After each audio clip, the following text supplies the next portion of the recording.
Magandang araw mga master. I-share ko sa inyo ngayon kung paano maglagay ng kumikinang-kinang na yan na ang tawag ay stamping foil. Makikita nyo yan sa mga lure natin kagaya nito. Yan. Yan. Ito po yung sample ng stamping foil.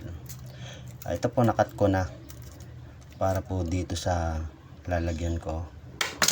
Ay, yan. Kailangan po dyan may primer paint para dumikit. Kailangan din painitin natin para dumikit yung stamping foil kasi wala po yung pandikit. Yan.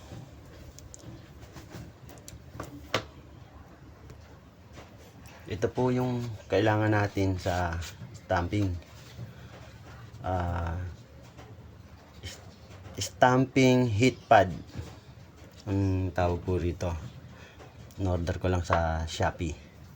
Nanda ko na rin po yung plancha, pinainit ko na para po makagawa tayo ng isang sample. Ito. Yan po. Kailangan po kabilaan nyo ng lalagyan. Kasi pagka lumambot yung pintura at walang sticker, naku, matutunaw yung pintura, sayang.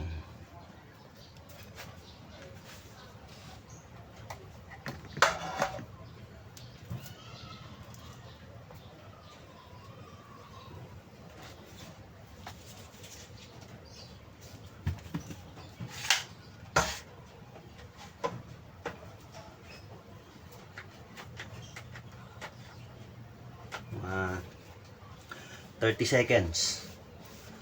Kailangan po kaabilaan kasi isa lang yung pinainit natin, ito lang.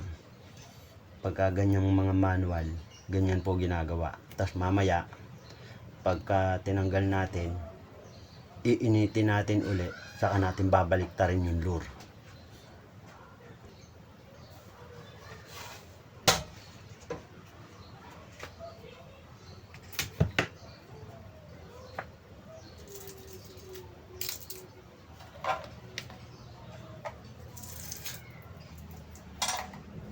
Yan.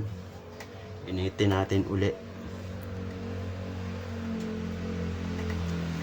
Kahit hindi masyadong mainit.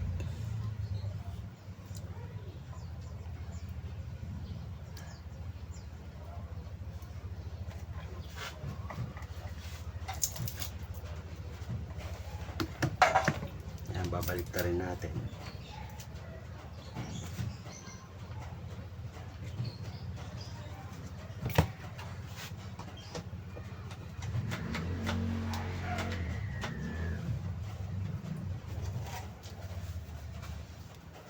...30 seconds.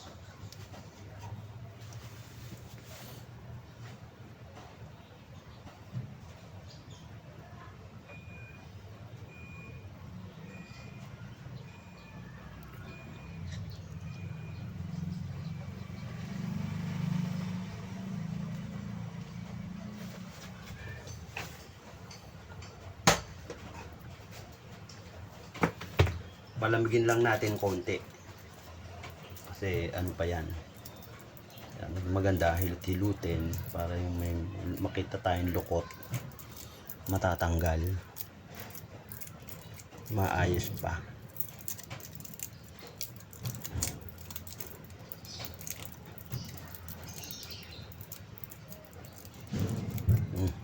Malamig-lamig na. Ito na.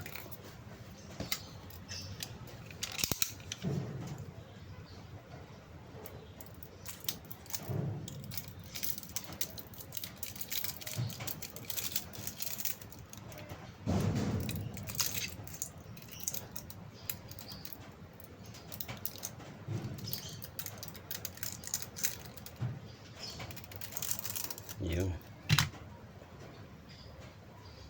Ayun na po. Dumikit na siya. Tapos, pwede natin siyang lagyan ng design. mata, tapos dito gray, dito gray, yan.